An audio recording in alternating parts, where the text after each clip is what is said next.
Lower mall road की length है, इसमें 190 मीटर ऐसी है जिसमें कि किसी ना किसी प्रकार का धंसाव हो रहा है। अभी जो स्ट्रेच हमने देखी उसमें काफ़ी ज़्यादा हो गया है, कुछ में थोड़ा कम है।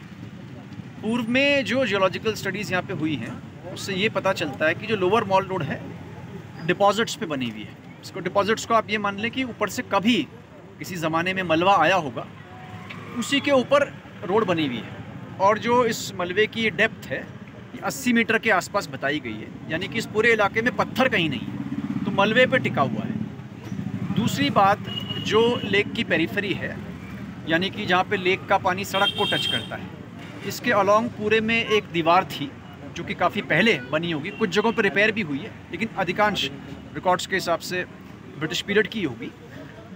उसमें मल्टीपल जगहों पे टूट फूट हो गई है और लेक का पानी परकोलेट होके सीधे सड़क को टच कर रहा है और डैमेजेस हो रहे हैं। तो दो तरह के काम होने हैं इसमें। एक तो इरिगेशन डिपार्टमेंट इसमें डिज़ास्टर मिटिगेशन में फंड्स इस बात के मांगेगा डीपीआर बनाते हुए कि जो पेरिफेरी है इसकी पूरी नए सिरे से बने और इसकी मरम्मत हो। पीडब्ल्यूडी को ये देखना है कि यातायात कैसे चलाना है, तो उसमें अभी 25 मीटर का तो आप लोगों को पहले पैसा मिल गया था 4 करोड़ के आसपास, जिसमें 2018 में आंशिक काम हुआ था। उसी काम को ये लोग पूरा करेंगे और अगर वो डीपीआर के हिसाब से वो टेक्निक एकदम सही बैठती है, इसमें टीएचडीसी को भी इन्वॉल्व किया, उनके सीएमडी से मैंने बात भी की है, तो वो एस्टिमेट पूरे 190 मीटर्स में हम लोग करेंगे। फ़िलहाल जो 25 मीटर में आप लोग इसमें एक तरह से पिलर्स बनाएंगे और पिलर्स के ऊपर एक तरह का लिंटल भी डालेंगे जो कि बाहर ले लेगा, इसका अच्छी गहराई पे इनको डाला जाएगा। तो ये प्लान है। लेकिन जो इरिगेशन वाला वर्क है वो काफ़ी इम्पॉर्टेंट रहेगा, क्योंकि ये जो 190 मीटर्स में अभी धंसा हुआ है, हो सकता है कि कालांतर में नए पॉइंट्स इस तरह के बन जाएं। तो ये बहुत इंपॉर्टेंट प्रोजेक्ट है और शासन की भी प्राथमिकता है, तो इसको किया जाए। 6 महीने कम से कम लगेंगे। लोअर मॉल रोड को बंद भी रखा जाएगा। फेस्टिवल सीजन आने वाले टाइम में है, टूरिज्म को काफ़ी नुकसान हुआ इसमें फ़िलहाल तो, क्योंकि पीडब्ल्यूडी ने एक रैंप बनाया है जिसमें से हम, ऐसा नहीं कि पूरी लोअर मॉल रोड इस्तेमाल नहीं होगी, एक पोर्शन उसका इस्तेमाल हम नहीं कर पा रहे हैं, तो वो ऊपर से डाइवर्ट हो जाएगा, ट्रैफिक रेगुलेट करना पड़ेगा।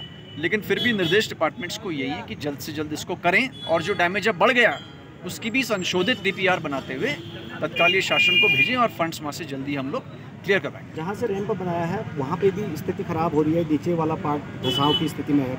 अपर माल रोड का भी कई हिस्सा इस तरह के डैमेज दिख रहे हैं, दरारें दिख रही हैं, तो ये टेंशन दे रहा है आने वाले दिनों के लिए। बिल्कुल सही कह रहे हैं। इसमें तो एक जो हम इसको एक पीस मील अप्रोच में नहीं कर सकते, ये नहीं कह सकते कि इतना टुकड़ा हमें कर देना है। बड़ा कॉम्प्रिहेंसिव प्लान इसमें बनाना पड़ेगा, क्योंकि पूरे लेक के और रोड के एग्जिस्टेंस का सवाल है जो हमारी यातायात के लिए काम आती है। सभी सेवाएं इस पर निर्भर हैं, उसको उसी अनुसार हम करें। टूरिस्ट सीजन शुरू हो रहा है फेस्टिवल सीजन के साथ साथ, तो उनके दिमाग में भी ये है कि नैनीताल डेंजर है, इस तरह का एक मैसेज जा रहा है। नहीं, क्योंकि 18 में भी एक बार ऐसा हुआ था और ये धंसा हुआ था, तो एक्चुअली एक टेम्पररी मैं समझता हूँ कि एक ऑब्स्टेकल आ गया है। लेकिन उसमें जहाँ तक टूरिज्म की बात है, ओवरऑल सेफ्टी की बात है, नैनीताल में एंट्री की बात है, उसमें किसी प्रकार की कोई दिक्कत नहीं। सर, ओवरऑल कुमाऊं में अगर हम देखें, आप चूँकि पूरे प्रदेश में है, तो कुमाऊं में किस तरह का नुकसान हुआ है और किस तरह की अब तक क्या कुछ है? देखिए, मेजर जो हमारा नुकसान हुआ है वो तो रोड्स का ही हुआ है। बहुत सारे इलाके में वॉश आउट्स हुए हैं। मैदानी इलाकों में हमारा जो नदी के किनारे का इलाका है, जिसमें सड़क भी शामिल है और लोगों की निजी ज़मीनें भी शामिल हैं, कुछ फॉरेस्ट लैंड भी शामिल है, उसका नुकसान हुआ है। अल्मोड़ा में बड़े लेवल पे हमारे पेयजल की पाइपलाइंस का नुकसान हुआ है। बागेश्वर में जो पिटकुल का सबस्टेशन है उसमें भी काफ़ी बड़ा हमारा नुकसान हुआ है, जिससे कि हमने गवर्नमेंट ऑफ इंडिया से जो हमें एड मिली है उसमें भी इसको एस्टिमेट को रखा गया है।